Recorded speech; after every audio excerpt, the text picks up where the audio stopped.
Hello students, welcome in the physics class. So today we will study some concept जो हमारे पास रह गए थे. ये थोड़े से बेटा एक्स्ट्रा कंसेप्ट्स हैं हमारे पास. उसके बाद हम लोग अपने सिलेबस के साथ स्टार्ट करेंगे. एक हमारे पास आता है कनेक्टेड मोशन.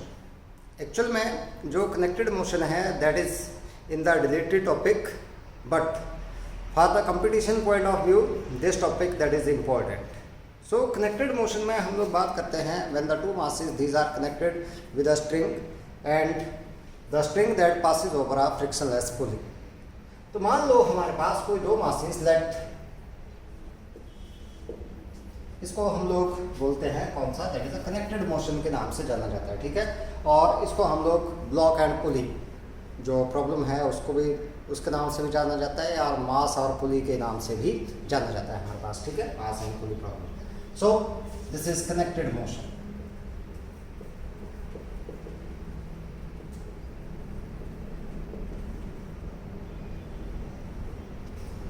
मान लो हमारे पास क्या है कि ये दो मासेस को मान लिया हम लोगों ने, let two masses M1 and M2 such that this one that is M1 greater than M2. ये हम लोगों ने माना कि जो M1 है वो क्या है, greater than M2. These are connected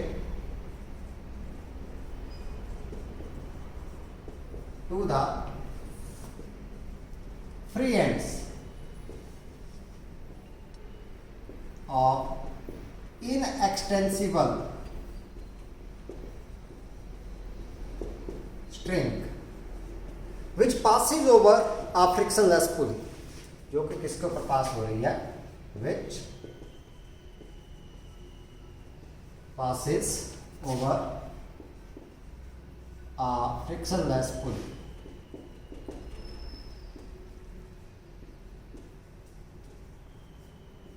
As shown in figure,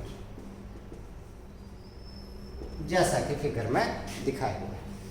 तो हमारे पास ये पुली आ गई, यहाँ पर देखते हैं हम लोग, दिस वन इज पुली.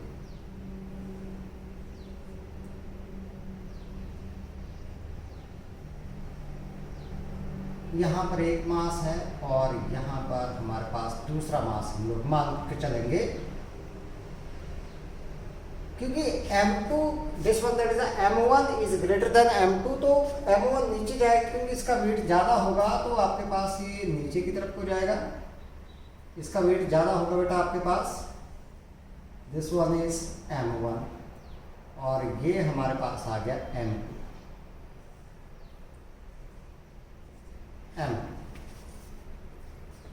ये जो वेट है आपके पास, weight always act in vertical downward direction. तो यहाँ पर आ गया M1G और यहाँ पर आपके पास इसका वेट एक्ट कर गया इस डायरेक्शन में, that is M2G. Tension that always act opposite to the direction of the weight. ठीक है, वेट के हमेशा क्या लगेगी, अपोजिट डायरेक्शन में.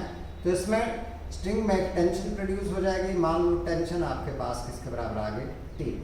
अब ये ऐसे पास होगा पुली के ऊपर से, तो जितना एक्सेलरेशन इसमें है उतना एक्सेलरेशन इसमें प्रोड्यूस होगा आपके पास. तो मान लो हमारे पास late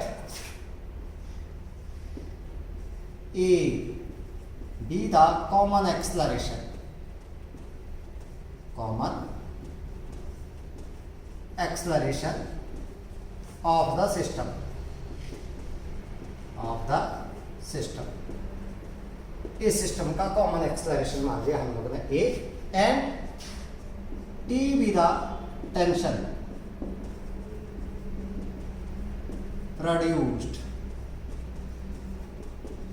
in the string. String में टेंशन प्रोड्यूस हो गए किसके बराबर, T के बराबर. ठीक है, अब एक्सेलरेशन प्रोड्यूस होगा तो इस बॉडी के ऊपर एक्सेलरेशन प्रोड्यूस होगा इस डायरेक्शन में, और इसमें एक्सेलरेशन प्रोड्यूस हो गया इस डायरेक्शन में. ये तो इसके ऊपर एक फोर्स लग गया, कौन सी डायरेक्शन में, इस डायरेक्शन में लग गया नीचे की तरफ को, ये F1 लग गया नीचे की तरफ को, और यहाँ पर फोर्स जो F2 है आपके पास वो फोर्स लग गया इस डायरेक्शन। अब लगाएंगे हम लोग इक्वेशन ऑफ मोशन इसके लिए, यहाँ पर for body of mass M1 देखते हैं हम लोग, for body of mass M1 इसकी बात कर लेते हैं। ये फोर्स, ये जो रिजल्टेंट है आपके पास, इस फोर्स की वजह से हमारे पास एक्सेलरेशन आ रहा है, तो ये फोर्स जो है that is a resultant of this weight and tension, इन दोनों का रिजल्टेंट है आपके पास। तो हम लोग क्या लिख सकते हैं, that this one that is F1 that is equal to M1G minus tension T। अब force that is equal to mass into acceleration के बराबर आता है, तो मैं इसको लिख सकता हूं that is M1A is equal to M1G minus T के बराबर। Let it be equation number 1 के बराबर, ठीक है। अब बात करते हैं किसकी, इस सेकंड बॉडी की। So for the body, for body of mass M2, यहां पर फोर्स देखें अगर हम लोग, तो किसका रिजल्टेंट है, टेंशन हमारे पास है, क्योंकि इस साइड को मूव कर रही है तो इसका मतलब ये ज्यादा है और ये क्या है, कम है। तो ये किसका रिजल्टेंट हो गया आपके पास, that F2 that is equal to T minus M2 into G। जो ज्यादा है जिसकी तरफ को है उसमें से दूसरा क्या करना है हम लोगों ने बेटा, माइनस करना है, ठीक है। तो F2 हमारे पास किसके बराबर आ गया, that is M2A is equal to T minus M2 into G। Let it be equation number 2। अब पहले निकालना है एक्सेलरेशन। एक्सेलरेशन निकालने के लिए क्या करें, मैं इन दोनों को ऐड कर दूं।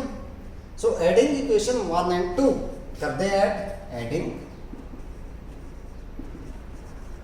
इक्वेशन 1 एंड 2 दोनों को ऐड कर दे।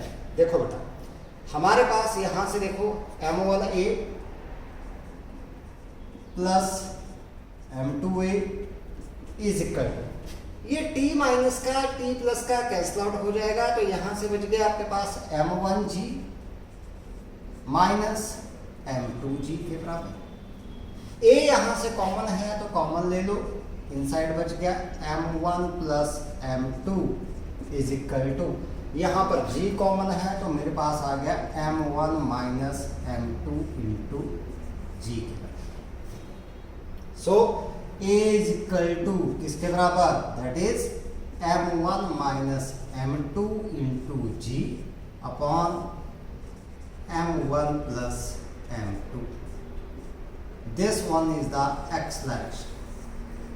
Clearly that this acceleration A that is less than that of G, मतलब A that is less than acceleration due to gravity, क्योंकि denominator that is greater than that of a numerator, ठीक है। अब tension निकालनी है, तो tension निकालेंगे, so dividing 1 by 2, equation number 1 को 2 से क्या कर दो, डिवाइड कर दो। So dividing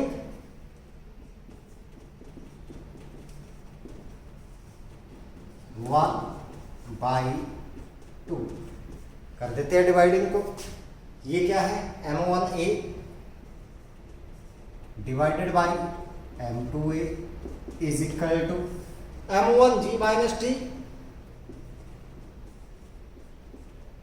divided by T minus M2G, ये वाला T minus M2G।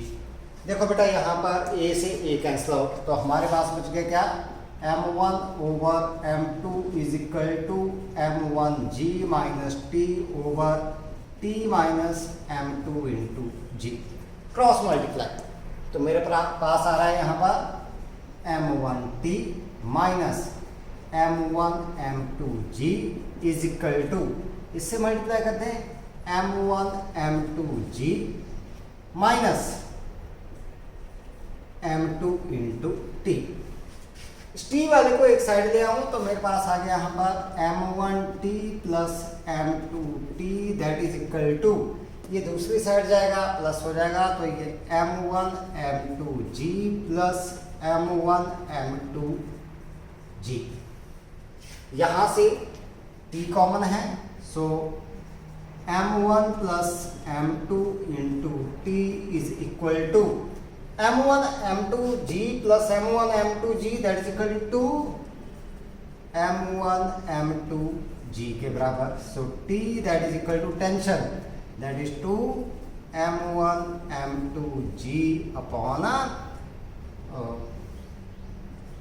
m1 plus m2. So this one is the tension produced in the string. ये हमारे पास क्या है, टेंशन के लिए रिलेशन है। तो इस तरीके से हम लोग क्या निकाल सकते हैं, एक्सेलरेशन एंड टेंशन। तो इसी से रिलेटेड एक क्वेश्चन करते हैं हम लोग, ब्लॉक से रिलेटेड है। मान लो हमारे पास एक, देखते हैं हम लोग क्वेश्चन देखते हैं, एक सैंपल प्रॉब्लम हम लोग यहाँ पर लेकर के चलेंगे, तो उससे देखते हैं किस तरीके से हम लोगों ने सॉल्व करना है। ठीक है बेटा, तो ये क्वेश्चन है, जनरल क्वेश्चन लेकर के चल रहा हूँ मैं, एंगल्स भी जनरल हैं उसमें, और फिर देखते हैं हम लोग किस तरीके से हम लोग करेंगे। ठीक है, प्लेन्स का क्वेश्चन लेकर के चलेंगे हम लोग।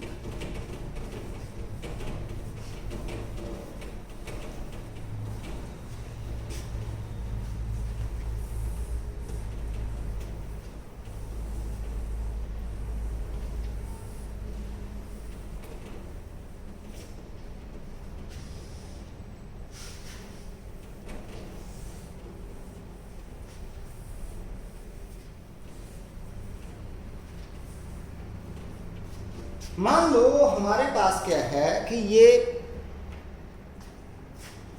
कोई एक हॉरिजॉन्टल ये लाइन दे रखी है, this one is a horizontal. ठीक है, यहां पर एक फ्रिक्शनलेस प्लेन, ये इसके साथ ये 90 डिग्री का एंगल बनाते हुए यहाँ पर ये एंगल मैंने मान लिया कि ये 90 डिग्री का है, ये बन। ठीक है, ये एंगल है आपके पास θ1, this angle that is equal to θ2 such that this θ2 that is greater than that of θ1। यहाँ पर क्या किया कि एक ब्लॉक यहाँ पर रख दिया जिसका मास है m1,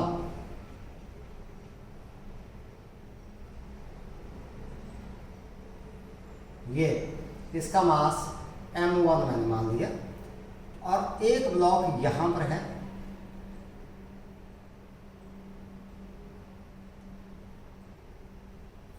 इसका मास m2 मान। ठीक है, इस तरीके से यहां पर लगा दी पुली,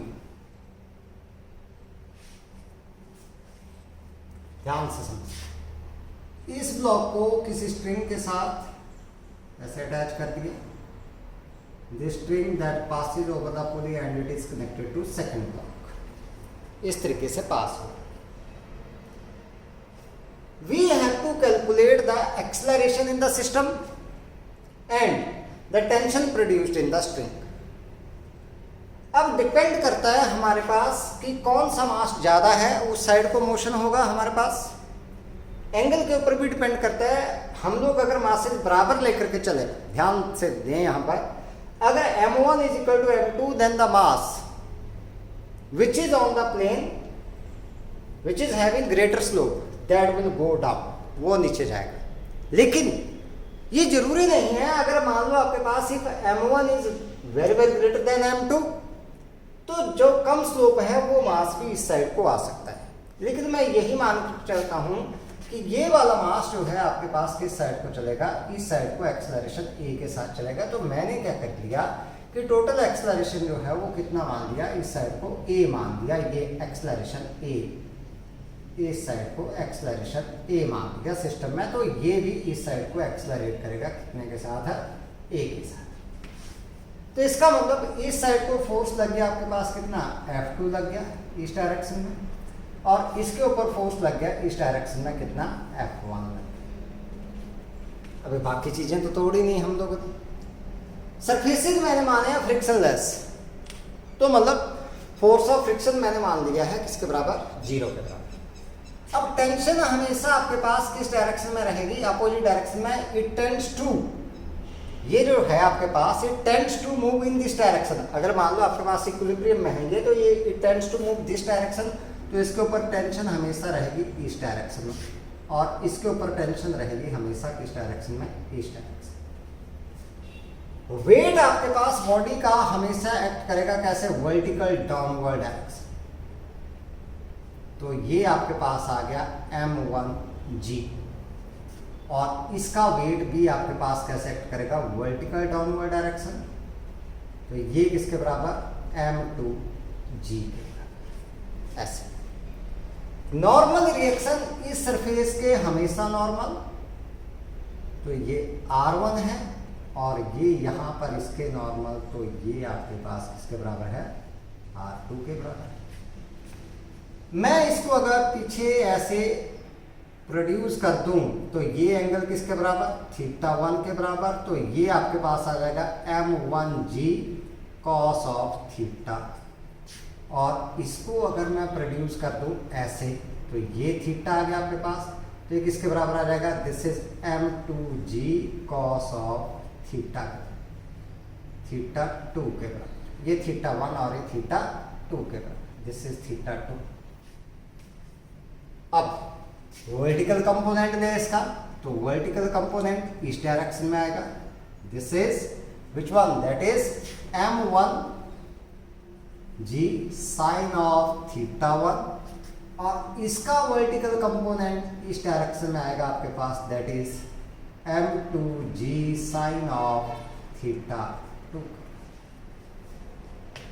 इस तरीके से ये हमारे पास कंपोनेंट आ गए। कब, जब हमारे पास फ्रिक्शन नहीं है। अगर आपके पास फ्रिक्शन हो, तो फ्रिक्शन आप लोगों ने किसके बराबर लेना है, that is force of friction. इसका इस साइड को एक्ट करेगा और इसका इस साइड को एक्ट करेगा, तो आप लोगों ने फ्रिक्शन, फोर्स ऑफ फ्रिक्शन को भी उस केस में इंक्लूड करना है। और force of friction that is equal to mu R के बराबर आपके पास आता है, and R that is equal to this one component, इसके बराबर आ जाता है। तो हमने फ्रिक्शनलेस सरफेसेस ये मान के चले हैं, ठीक है। तो मैं कंसेप्ट लेकर हमने निकालनी है tension and this acceleration A. तो मान लो हमारे पास let A be the common acceleration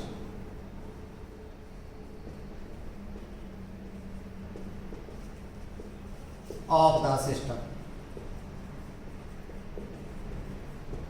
ये हम लोगों ने क्या मान लिया, कॉमन एक्सेलरेशन हम लोग मान चले, and T is the tension produced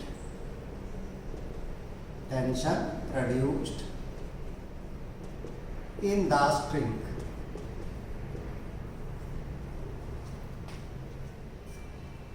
for the body of mass m2 की बात कर लेते हैं, कोई दिक्कत नहीं, इसी में चलते हैं हम लोग पहले, ठीक है। for body of mass m2, ये फोर्स F2 किसका रिजल्टेंट है, that is m2g sin θ2 minus t, क्योंकि इस साइड को ये आ रहा है माइनस टेंशन t, यही आ रहा है। सो F2 इज इक्वल टू किसके बराबर, m2g sin ऑफ θ2 minus t। So this is m2a, acceleration, common acceleration a माना हुआ है हम लोगों ने, is equal to m2g sin θ2 minus t, let it be number 1। इसकी बात करें for body of mass m1, वही आगे कनेक्टेड मोशन है हमारे पास, जैसा हम लोगों ने पहले किया था वैसे ही काम करना है सारा का सारा। So for body of mass m1, F1 किसका रिजल्ट है, T माइनस m1g sin θ1, क्योंकि ये इस साइड को मूव कर रहा है, तो इसमें से ये माइनस होगा अब आपके पास, so that is T minus m1g sin, sorry T minus T आएगा यहाँ पर पहले आपके पास, हाँ ठीक है, टी तो लिख लिया हम लोगों ने, टी माइनस m1g साइन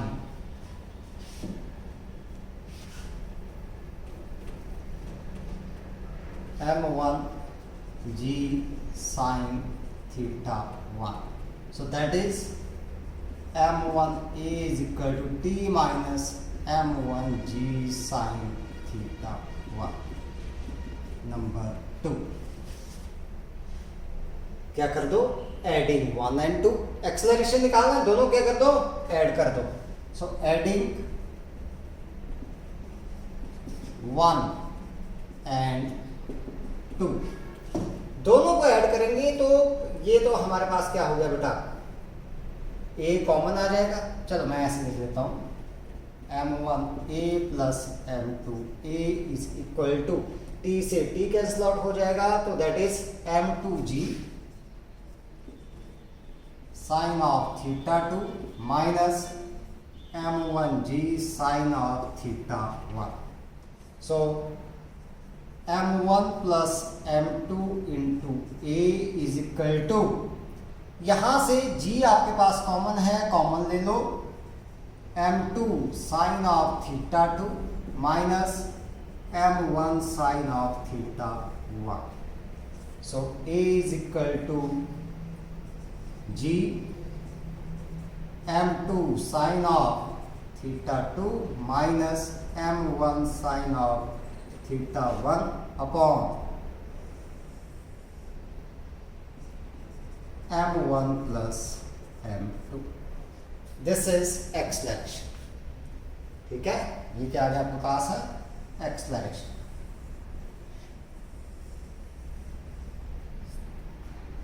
दूसरी बात करें, अगर हम लोग टेंशन निकालनी है तो क्या कर दो, डिवाइड कर दो इनको. डिवाइडिंग 1/2, कोई दिक्कत नहीं है, ऐसे कर लो डिवाइड. सो डिवाइडिंग इक्वेशन 1/2 कर लेते हैं डिवाइड, यहां पर कर लेता हूं मैं, कोई दिक्कत नहीं है. सो डिवाइडिंग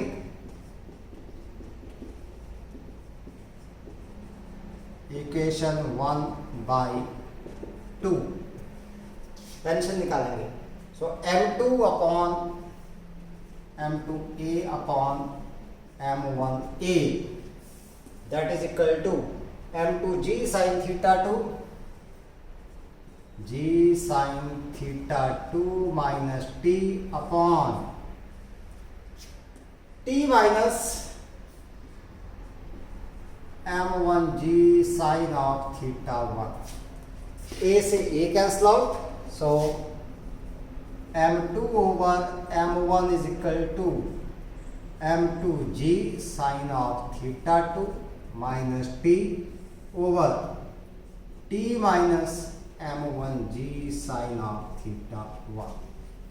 क्रॉस मल्टीप्लाई कर दो, सो m2t minus m1 m2g sin theta 1 is equal to m1 m2 g sin theta 2 minus m2 t, sorry m1 t. Yes, इसको मैं इस साइड ले आऊं और इसको उस साइड ले जाऊं तो मेरे पास आ गया m1t plus m2t is equal to m1 m2 g sine theta 1, दूसरी साइड प्लस होगा, plus m1 m2 g sine theta 2. तो यहां से t कॉमन है, m1 plus m2 into t is equal to m1 m2 g into sine of theta 1 plus sine of theta 2. ये हमारे पास आ गया. ठीक है, so t that is equal to tension, that is m1 m2 g sine of theta 1 plus sine of theta 2 upon m1 plus m2.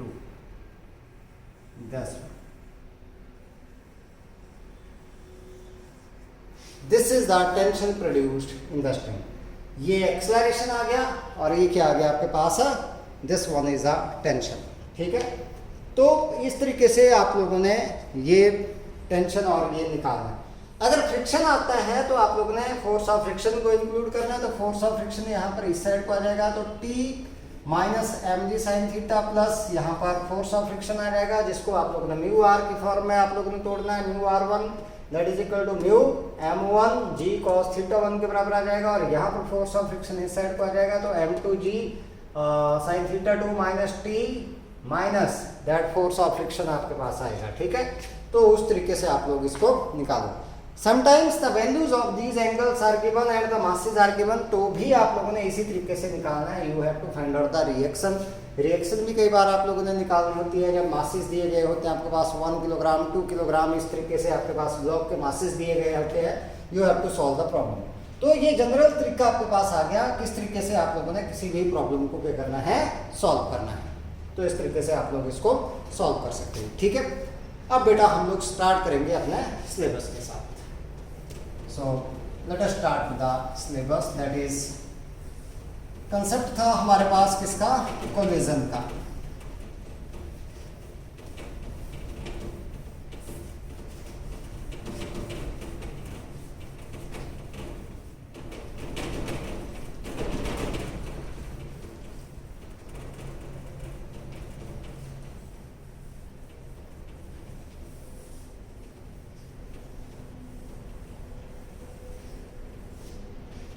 हम लोग बात करेंगे कि कोलिजन होता क्या है। कोलिजन हमारे पास मेनली है क्या, कोलिजन का मतलब है टकराना, किसी भी दो बॉडीज का टकराना, तो वो हमारे पास क्या जाना जाता है, that is known as a collision. So बहुत ही इंपॉर्टेंट कंसेप्ट है हमारे पास किसका, कोलिजन।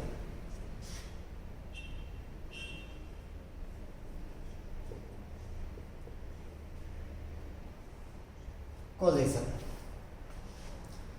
कोलिजन हमारे पास है क्या, when ever the two bodies the strike against each other, एक दूसरे के अगेंस्ट क्या करती हैं, टकराती हैं, तो उसको क्या बोलते हैं हम लोग, कोलिजन बोलते हैं। नॉर्मली हमारे पास एक्सीडेंट होता है तो दो बॉडीज आपस में टकराती हैं। हम लोग कोई बॉल फेंक रहे हैं, दीवार के साथ टकरा रही है, दैट इज व्हाट, कोलिजन। हम लोग बॉल फेंक रहे हैं, बैट के साथ हिट कर रही है, it means that is what, collision. तो मीन्स जब भी कोई दो बॉडीज आपस में टकराती हैं, that is known as what, collision. So इस केस में हम लोग ये मान करके चलते हैं कि दैट जो अब हमारे पास सिस्टम है दैट इज आइसोलेटेड। आइसोलेटेड मतलब आप लोगों के पास है उसमें कोई भी एक्सटर्नल फोर्स जो है वो एक्ट नहीं कर रहा है, सिर्फ बॉडी जो है वो एक दूसरे के ऊपर फोर्स लगा रही हैं, बाकी एक्सटर्नल फोर्स जो है कोई भी एक्ट नहीं कर रहा है। तो हम लोग बोल सकते हैं कि that collision is an isolated event in which two और more colliding bodies exert extremely large forces on each other for a very short interval of a time. मतलब एक दूसरे के ऊपर क्या करते हैं, these exert relatively strong forces on each other for a very short interval of a time, बहुत ही कम टाइम के लिए जो है वो फोर्स लगाती हैं। ठीक है, सो क्या हो गया हमारे पास, collision is an isolated event. Isolated क्यों बोल दिया, क्योंकि कोई भी एक्सटर्नल फोर्स जो है वो एक्ट नहीं कर रहा है। ठीक है, इन विच टू और मोर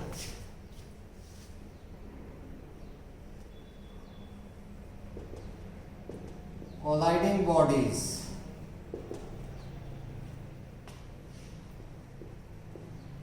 exert relatively large forces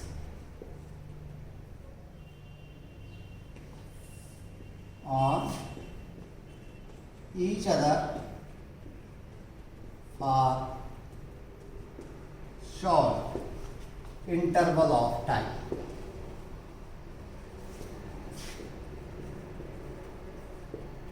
That is known as what, a collision. अब ये जो आपके पास कोलिजन है, कोलिजन आपके पास दो तरह का है। एक्चुअल में जो कोलिजन है आपके पास, इसको दो टाइप में डिवाइड किया गया है, लेकिन कोलिजन में आपके पास क्या है, कुछ लॉज ऑफ कंजर्वेशन जो है ओबे करता है. सो कोलिजन दैट ओबे सम प्रिंसिपल ऑफ कंजर्वेशन. ठीक है. So the collision that obeys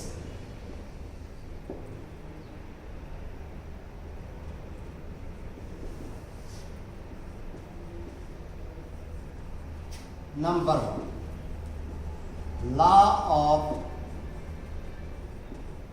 conservation of linear momentum.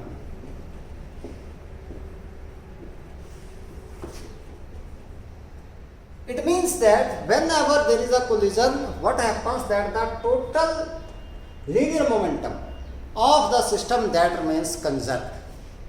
During the collision, the total linear momentum of the system that remains conserved. It means the linear momentum before the collision and after the collision of the system that remains conserved. क्योंकि हमारे पास system कैसा है, that is isolated. ठीक है. दूसरी बात आपके पास the law of conservation of energy. ये बात हो रही है टोटल एनर्जी की. टोटल एनर्जी देखो, एनर्जी आपके पास that may get converted into sound energy, into the heat energy. कोई बॉडीज आपस में टकराती हैं तो हीट भी प्रोड्यूस होती है आपके पास, साउंड भी प्रोड्यूस होती है, लेकिन जो टोटल एनर्जी है आपके पास सिस्टम की, दैट रिमेंस वाटर कंजर्व्ड. तो इन दो लॉज को आपके पास हर तरह का कोलिजन जो है आपके पास क्या करता है, ओबे करता है. तो collision that is mainly of two types. So types of collision हमारे पास कौन सी आ गई, टाइप्स ऑफ कोलिजन. कोलिजन बेटा दो तरह का है आपके पास. पहला आपके पास आता है इलास्टिक कोलिजन, और दूसरा आपके पास आता है इन इलास्टिक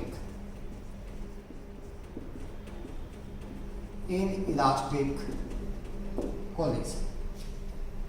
हम लोग बारी बारी से इनको स्टडी करेंगे, इलास्टिक कोलिजन और इन इलास्टिक कोलिजन को. तो सबसे पहले हम लोग स्टार्ट करेंगे किससे, that is from the elastic collision.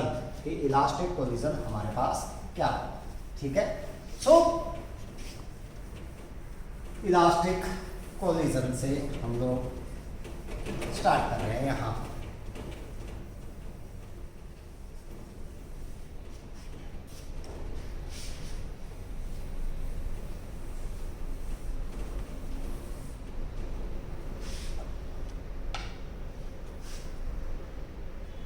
Elastic collision. Elastic collision. The collision in which there is no loss of kinetic energy is known as elastic collision. Means जिसमें हमारे पास काइनेटिक एनर्जी का कोई भी लॉस ना हो, उस कोलिजन को हम लोगों ने क्या बोल दिया, elastic collision. It means that the kinetic energy, total kinetic energy before the collision is equal to the total kinetic energy after the collision. तो इसका मतलब क्या हुआ कि कोई भी काइनेटिक एनर्जी हमारे पास लॉस नहीं हुआ. तो उस तरह का जो कोलिजन आपके पास आएगा, that collision is known as a elastic collision. ठीक है. So a collision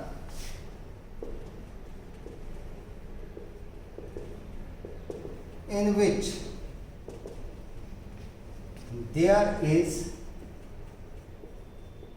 absolutely no loss of kinetic energy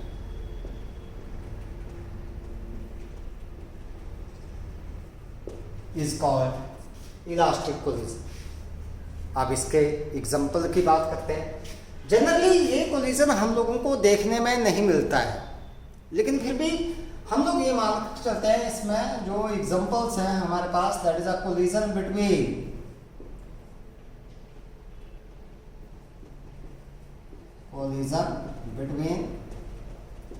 the atomic and subatomic particles.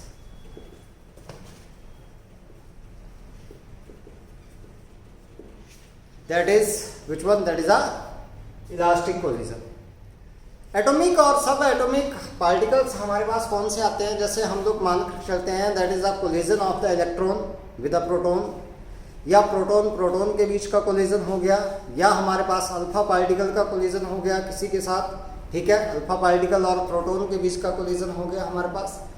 या हम लोगों ने बात की है, आप लोगों ने केमिस्ट्री में बात की होगी, एक अल्फा रे स्कैटरिंग एक्सपेरिमेंट जो रदरफोर्ड का था, डिस्कवरी ऑफ न्यूक्लियस, जिसमें हम लोग अल्फा रे से क्या करते हैं, बम्बार्डमेंट करते हैं किसी भी एटम को. गोल्ड फॉइल को हम लोगों ने क्या किया था, बम्बार्डमेंट की थी.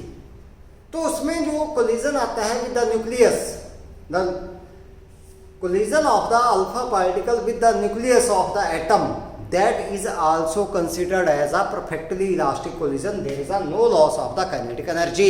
उसमें भी कोई लॉस जो है काइनेटिक एनर्जी का नहीं माना जाता है, ठीक है. तो इस तरह का जो आपके पास कोलिजन है, that collision is which one? That is a elastic collision.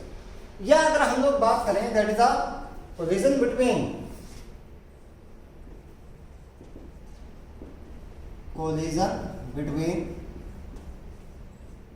the ivory balls is nearly elastic. Nearly elastic. ये मटेरियल है आपके पास, this one is a material. तो इस मटेरियल की जो बॉल्स हैं उनके बीच का जो कोलिजन है दैट इज नियरली इलास्टिक. अब इसकी करेक्टरिस्टिक्स क्या है आपके पास? करेक्टरिस्टिक्स ये ध्यान से बेटा आप लोगों ने ध्यान में रखनी है, ठीक है. करेक्टरिस्टिक्स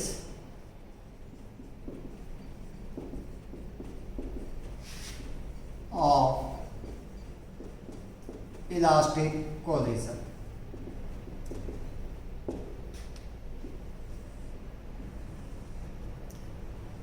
पहली हमारे पास जो दो हम लोगों ने बात की थी कि that linear momentum is conserved, total energy is conserved, वो तो है ही है हमारे पास, ठीक है.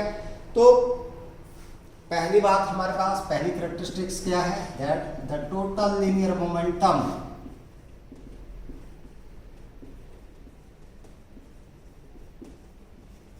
Of the system is conserved. ये कंजर्व्ड रहेगा, टोटल लीनियर मोमेंटम, ठीक है. दूसरी बात, total energy of the system remains conserved या इज कंजर्व्ड.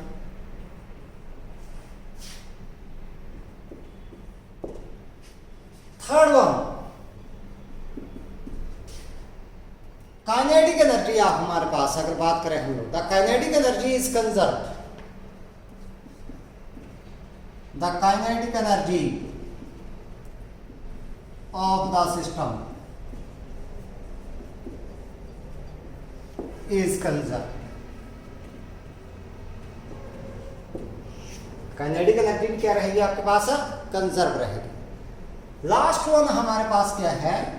अच्छा एक चीज और है, kinetic energy before the collision and the kinetic energy after the collision of the system that remains a constant, मतलब that remains same. That is kinetic energy after the collision is equal to the kinetic energy before the collision. During the collision क्या होगा वो बाद में discuss करेंगे, ठीक है. Last one, the forces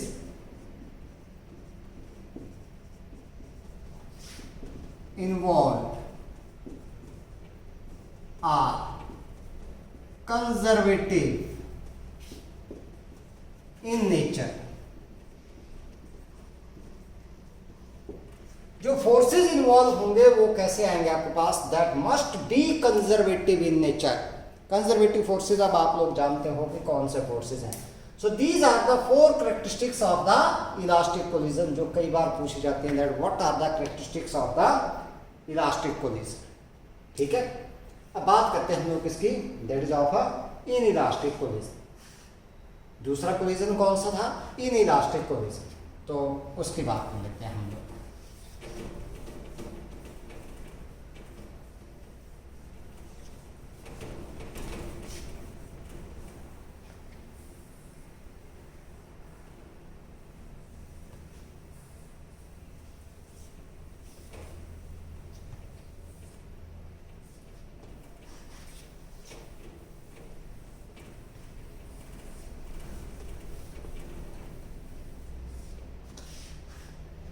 Inelastic collision.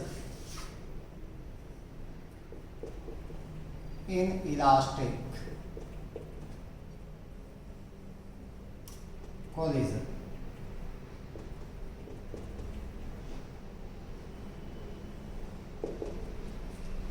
Inelastic collision कौन सा है, the collision in which there is loss of kinetic energy. कुछ लॉस हो जाए हमारे पास किसका, काइनेटिक एनर्जी का, या तो पूरा लॉस हो जाए या कुछ लॉस हो किसका, काइनेटिक एनर्जी का, उस तरह के कोलिजन को हम लोगों ने क्या बोल दिया, that is known as a inelastic collision. ठीक है, so the collision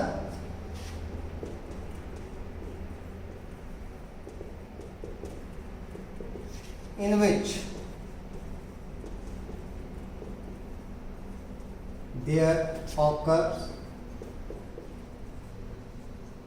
some loss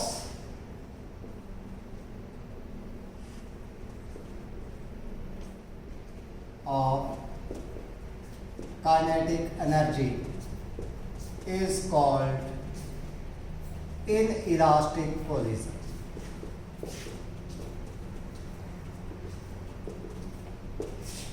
अब इनइलास्टिक कोलिजन के लिए हम लोग अगर बात करें, कुछ कंडीशंस की बात करें, तो यहां पर हमारे पास जो डे बाय डे जितने भी कोलिजन हम लोग ऑब्जर्व करते हैं डेली लाइफ में, वो सारे के सारे जो कोलिजन हैं that are which one inelastic collision. So all the collisions which we come across in our daily life, that all the collisions are which one inelastic collisions. तो एग्जांपल्स में अगर हम लोग बात करें, दैट all collisions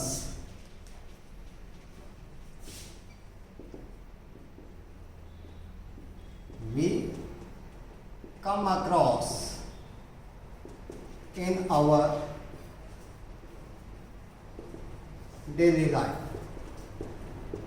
जैसे मान लो आपके पास क्या हो गया, एक्सीडेंट हो गया, ठीक है, any two vehicle the strike against each other, तो हमारे पास क्या हो गया, that collision is which one, that is a inelastic collision. और when a ball that strike a wall, then what happens, that is a collision, that is which one, that is also inelastic collision. ठीक है, bat और ball की बात करें हम लोग, when the bat hit the ball, then also there is a some loss of the kinetic energy, it means that collision, that is also which one collision, that is also a inelastic collision. अब यहां पर बात करते हैं हम लोग perfectly inelastic collision कौन सा आता है, perfectly inelastic collision.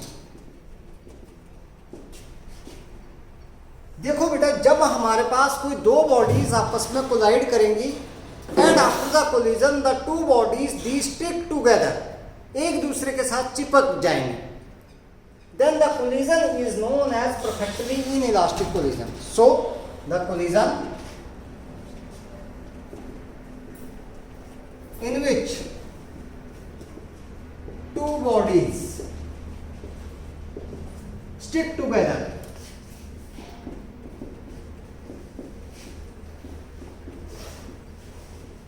is called perfectly inelastic. Perfectly inelastic. अब perfectly inelastic collision में क्या होगा, after the collision the two bodies these will move with the common velocity. या तो दोनों की दोनों बॉडीज किस में आ जाएंगी, रेस्ट में आ जाएंगी, या फिर दोनों की बॉडी, क्योंकि दोनों एक साथ क्या हो गई, चिपक गई, इसका मतलब दोनों की दोनों बॉडीज क्या करेंगी, कॉमन वेलोसिटी के साथ मूव करेंगी। अब जैसे मान लो हम लोगों ने क्या कर लिया, मड ले ली, मिट्टी, और उसको दीवार के ऊपर फेंक दिया, and the mud that stick to the wall. That collision is which one? That is a perfectly inelastic collision. Nearly perfectly inelastic collision. तो इस तरह के कोलिजन को हम लोग क्या बोलते हैं? That is a perfectly inelastic collision. तो इसके कैरेक्टरिस्टिक्स करते हैं हम लोग. कैरेक्टरिस्टिक्स ऑफ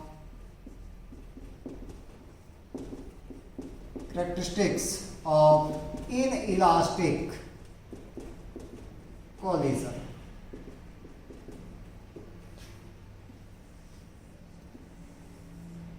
नंबर 1, दो कंडीशन तो जो कोलिजन के लिए है कैरेक्टरिस्टिक्स वो रहेंगी ही रहेंगी आपके पास, वो चेंज नहीं होंगी. कौन सी? That is the total linear momentum. Total linear momentum of the system is conserved.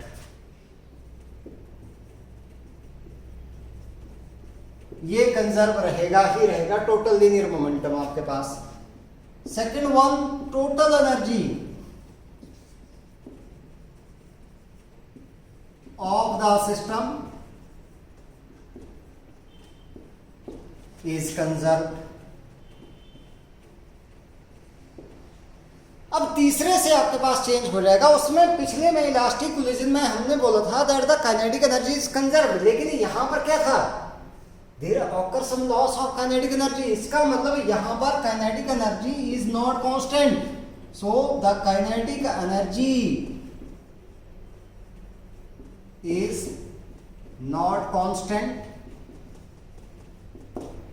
It changes into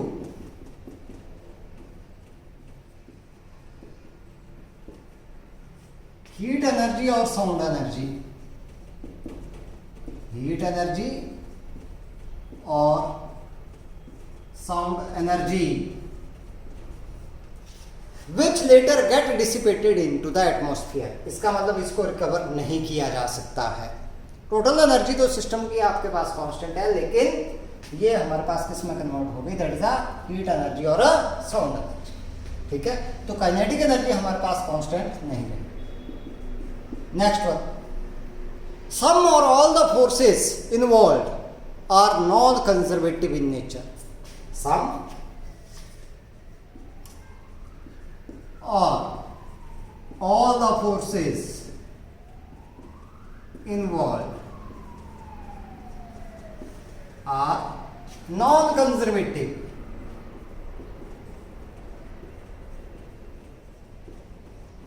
Non-conservative in nature. तो देखिए, सिर्फ ये दो कंडीशन चेंज हो गई. इलास्टिक में काइनेटिक एनर्जी कांस्टेंट थी और फोर्सेस कौन से थे? कंजर्वेटिव. इन इलास्टिक में काइनेटिक एनर्जी कांस्टेंट नहीं है और फोर्सेस इन्वॉल्व कौन से आ गए? नॉन कंजर्वेटिव आपके पास आ गए. बस ये कंडीशंस हमारे पास क्या हो गई? यहाँ पर डिफर कर गई. अब बात करते हैं हम लोग, कुछ यहाँ पर डिस्कशन करेंगे हम लोग. जैसे हमने बात की कि भाई इलास्टिक कोलिजन में देखते हैं बेटा हम लोग. ठीक है, इलास्टिक कोलिजन की बात की हम लोगों ने कि जो काइनेटिक एनर्जी है दैट मीन्स कांस्टेंट. मतलब ये कांस्टेंट रहेगी आपके पास. That is the kinetic energy before the collision and kinetic energy after the collision. That means constant. लेकिन ड्यूरिंग द कोलिजन, ध्यान से सुने आप, मैं लिख नहीं रहा हूं यहां पर, सिर्फ आप लोगों के साथ डिस्कशन करेंगे हम लोग कि ड्यूरिंग द कोलिजन आपके पास क्या होगा.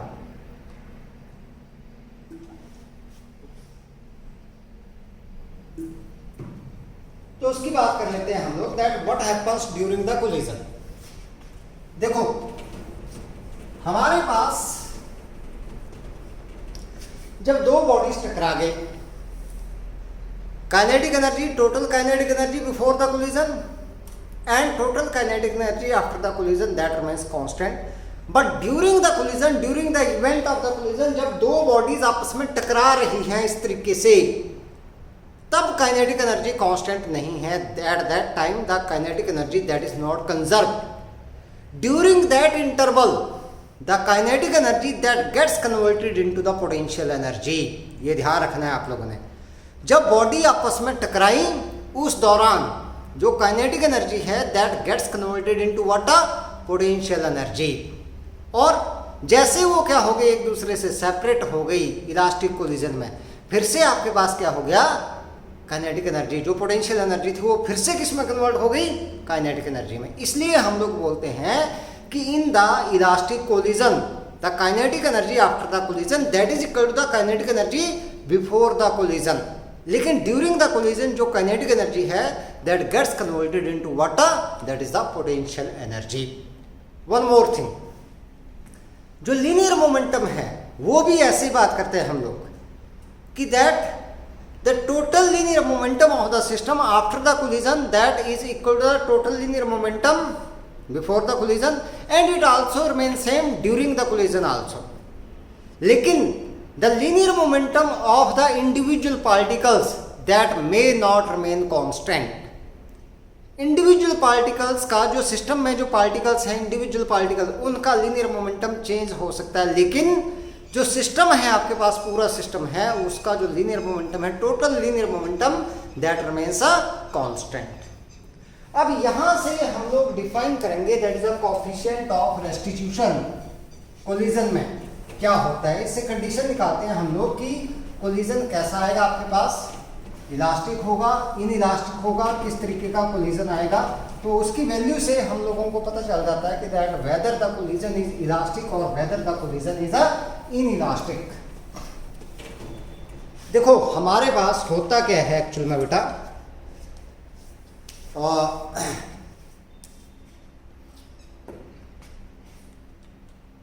No collision is perfectly elastic, no collision is perfectly in elastic.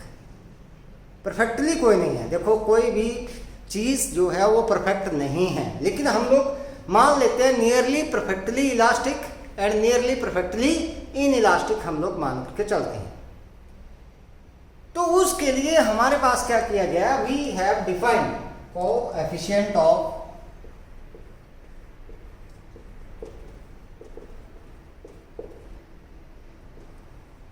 Restitution.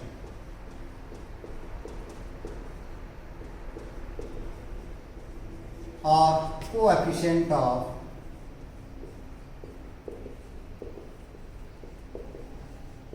Resilience.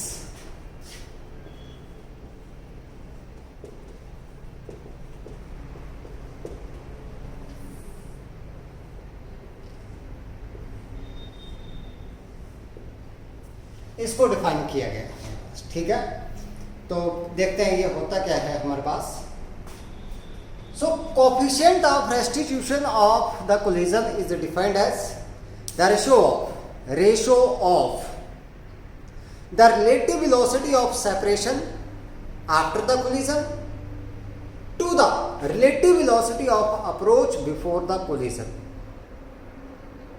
मतलब कोई दो बॉडीज अगर आपके पास कोलाइड कर रही हैं तो relative velocity of separation after the collision to the relative velocity of approach before the collision, उसको बोल दिया हम लोगों ने क्या, coefficient of a restitution. So this one that is a coefficient of restitution of collision is defined as the ratio of the relative velocity of separation after collision to the relative velocity of approach before the collision of the bodies। इसको denote करते हैं हम लोग ई से। It is denoted by ई। मान लो हमारे पास late u1 and u2 be the velocities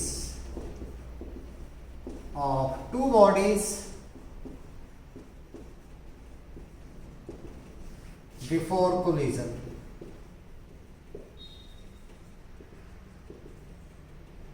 Such that this u1 is greater than u2.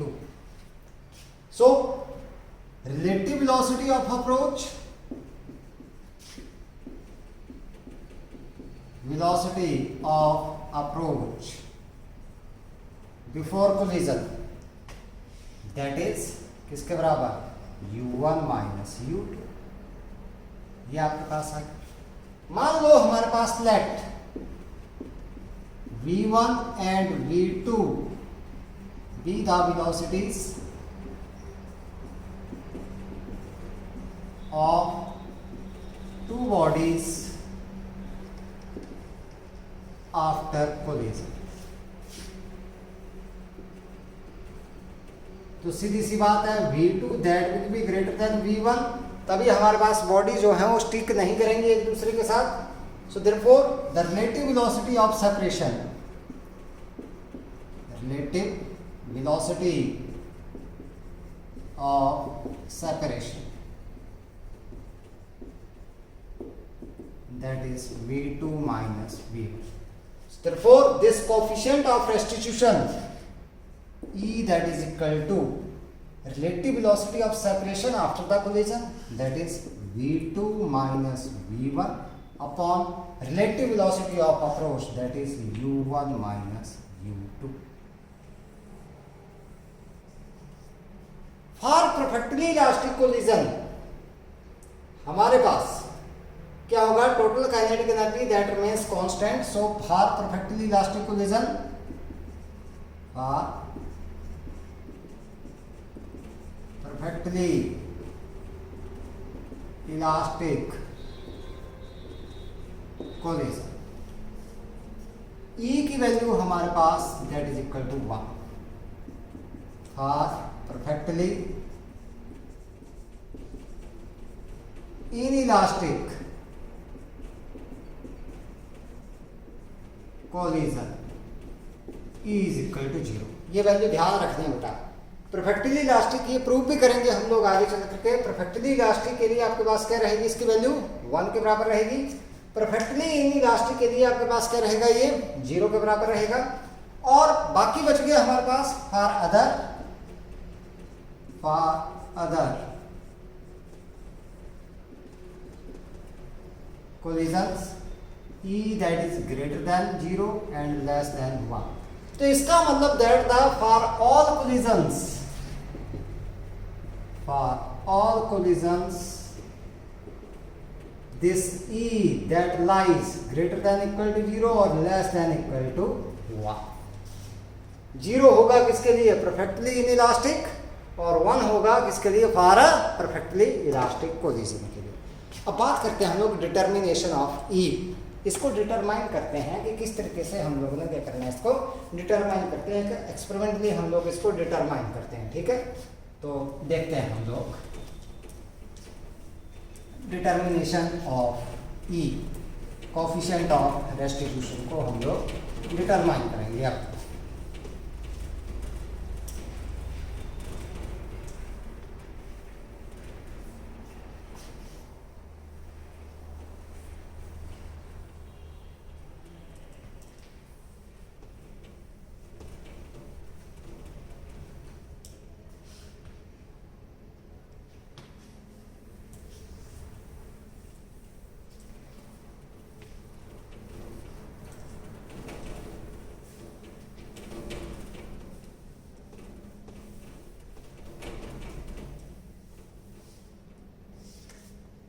बात करते हैं हम लोग यहाँ पर 10वां डिटर्मिनेशन ऑफ ई।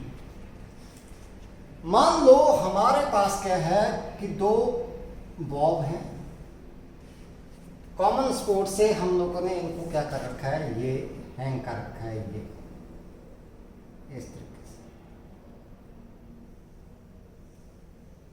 से ए है और ये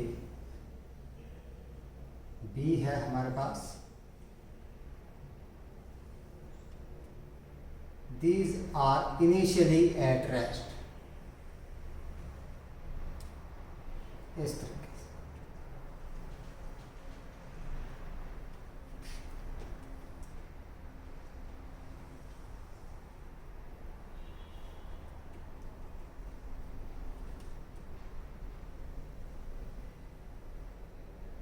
दिस इज डी। इसका मास मान लिया हम लोगों ने m और इसका मान लिया कैपिटल M। कॉमन हाइट हम लोगों ने यहां पर ये कॉमन इनके इक्विलिब्रियम पोजीशन मान, इसको ए मान लेता मैं, थोड़ा सा गड़बड़ करके, चलो इसको ए मान लिया, इसको बी मान, ठीक है। तो दो बॉब मैंने मान लिए। मैंने क्या किया, ए को इसकी इक्विलिब्रियम पोजीशन से पुल कर दिया यहां पर, यहां पर ले आया मैं इसको, ये, और इसकी ये जो हाइट है यहां पर, ये मान लो इस पोजीशन से ये मैंने मान दी किसके बराबर, दैट इज h के, ठीक है। और ये क्या करेगा, इसको यहां से जाएगा और इसको स्ट्राइक करेगा, स्ट्राइक करेगा तो बी आपके पास पहुंच गया यहां पर जाकर के,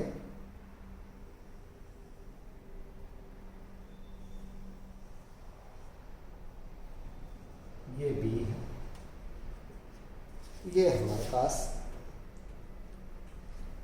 किसी हाइट के ऊपर हमारे पास ये मान लो आ गया यहाँ पर, और ये फिर से क्या होगा, रिकॉइल होगा इस हाइट के ऊपर, टकराएगा इसके ऊपर और ये रिकॉइल होकर के हमारे पास आ गया इस हाइट के यहाँ, मान लो चलो थोड़ा सा और ऊपर जाएगा ये यहाँ, ये मान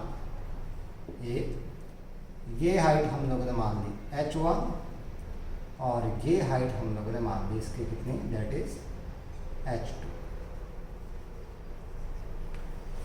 तो इनिशियल वेलोसिटी इसकी जिसके साथ ये हिट करेगा इसको हमारे पास, ठीक है। सो इनिशियल वेलोसिटी अगर हम लोग बात करें किसकी, that is of sphere A, initial velocity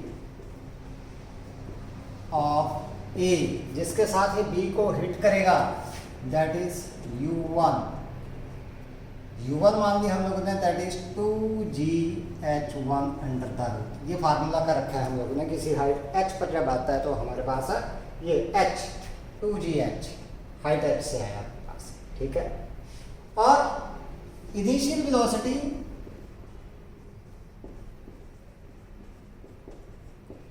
of B u2 that is equal to 0, क्योंकि ये तो किसमें है, रेस्ट में ही है आपके पास। अब बात करते हैं हम लोग किसकी, that is after collision, after collision velocity of A v1, ये आ जाएगी आपके पास किसके, 2gh1, और वेलोसिटी ऑफ बी